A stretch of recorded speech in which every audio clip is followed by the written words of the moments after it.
Emiliano Jiménez inicia este libro, Historia de la Salvación, con el tema de la creación. Él habla justamente que la creación, que lo vimos en el libro del Génesis, todo fue creado por medio de la palabra, es una creación estilo. Él habla que en el primer día, dice la Sagrada Escritura, fue la separación de la luz y las tinieblas. El segundo se crea propiamente el firmamento. En el tercer día aparece la tierra como una con su vida orgánica. En el cuarto día crea los astros y en el quinto día se da esta creación de toda la vida, todos los seres dotados de vida. Y por último, en el sexto día se da la culminación que se da con la creación del hombre, es decir, el hombre entendido en su totalidad de su ser, como un ser encarnado y bisexualmente relacionado, en una comunión que es imagen y semejanza de Dios, y una comunión intratrinitaria. Y el sábado, recordamos, también nos dice Emiliano, es una fiesta de la creación, porque este día se consuma la creación, es decir, gracias al sábado, el hombre conoce la realidad en la que vive y lo que son realmente como creación de Dios. El sábado es un día de alegría, de santidad y de descanso. En el segundo capítulo, Emiliano Jiménez nos habla del pecado. El pecado de Adán y Eva, que es el pecado que nos lleva a la división, al odio, a la injusticia, a la guerra y a la muerte. El pecado no es algo propio de la creación, no forma parte del plan de Dios. Es algo que es iniciativa del hombre. Es el hombre el que no quiere nada con Dios. ¿Y qué quiere? Buscar y llamar su propio, si quiere ser Dios de su vida. ¿El pecado ofensa de Dios? Sí. Porque el pecado, ¿qué haces? Estás pecando contra Dios. Este pecar no destruye a Dios en sí mismo. Es decir, pierde el hombre por medio de su libertad ese fruto. Porque recordemos que la libertad es fruto del don de Dios. El pecado surge cuando el hombre quiere ser el Dios de su vida. El pecado también ofende no solamente a él, sino ofende a los demás. Recordemos que el pecado, siendo una ruptura entre el hombre y Dios, tiene una dimensión social. Y por último, el pecado no vence el amor porque Cristo ha enviado a su Hijo. ¿Para qué? Para que podamos tener vida y vida en abundancia.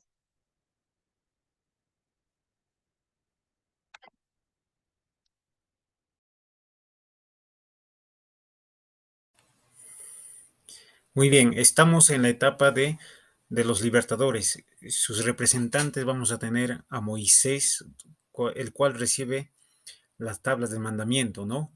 Y entonces vamos a ver cómo el pueblo va a ir y se compromete ante Dios y hay un compromiso de parte del pueblo hacia Dios. Y entonces vamos a ver a Moisés y también a Josué, quien es que entra a la tierra prometida, porque Moisés se queda pues en el camino. Y vamos a ver también en esta parte la alianza que hace entre Dios y el hombre. Es aquí donde Dios manda a llamar a Moisés que vaya hacia él. En esta etapa vamos a ver que Dios es que quiere que vaya el hombre hacia su presencia. Y por ello hay un arca de la alianza. Y esa arca de la alianza vamos a tener un paralelismo con con el Nuevo Testamento, que es María Santísima. Después vamos a tener la etapa de los jueces, ya llegando a la tierra prometida, en la cual pues Moisés no llega, sino Josué. Y allí vamos a ver a los jueces y máximos representantes vamos a tener a Gedeón, a Sansón y a Samuel. Y ya sabemos que Gedeón, por la gracia de Dios, es que obra y libera porque estaban en pecado. Escucha el clamor del pueblo para que Dios pueda actuar por medio de los jueces.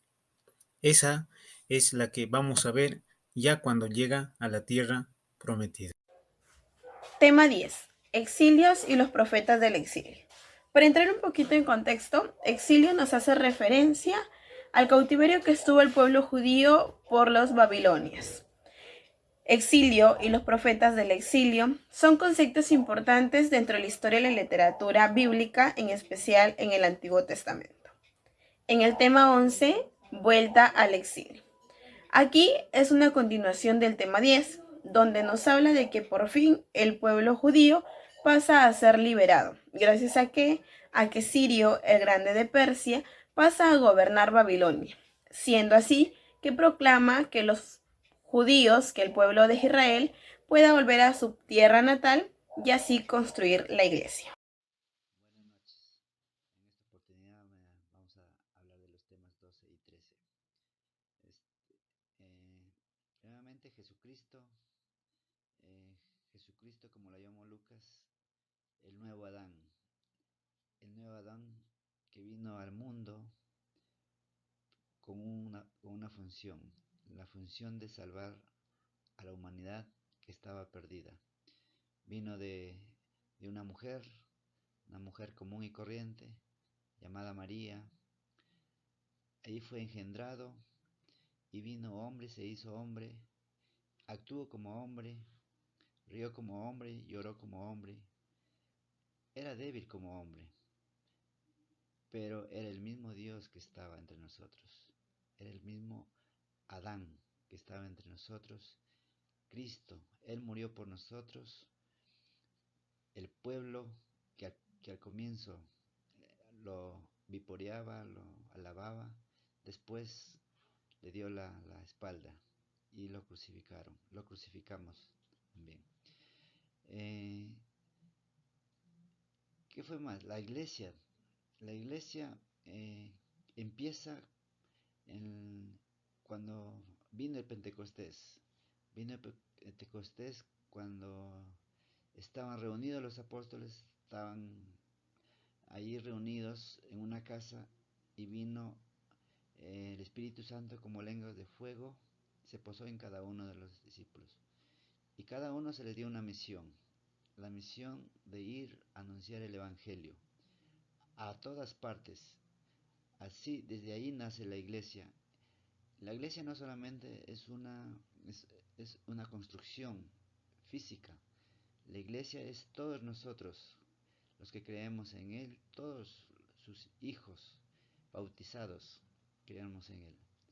Esto es todo, sería, compañeros. Gracias. Tema 14. La historia de la Iglesia 1. Aquí se desbordan 4 subtemas. La historia de la Iglesia es historia de salvación, la Iglesia apostólica, la Iglesia primitiva y el nonacato. Básicamente los 3 primeros subtemas nos hablan desde los inicios de la Iglesia, desde las primeras comunidades cristianas.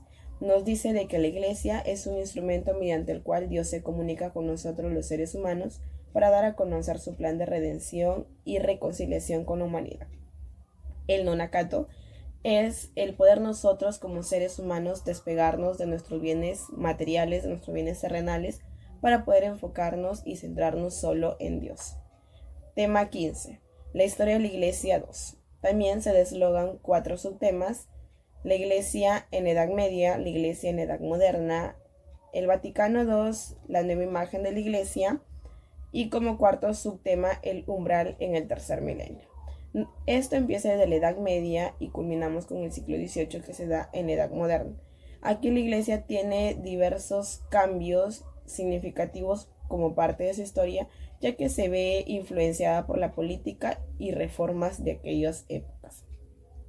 La Iglesia, como nueva imagen, nos habla de que ya los laicos, es decir, todos los fieles comprometidos con la Iglesia, todos los laicos bautizados, pasan a ser parte de la celebración litúrgica.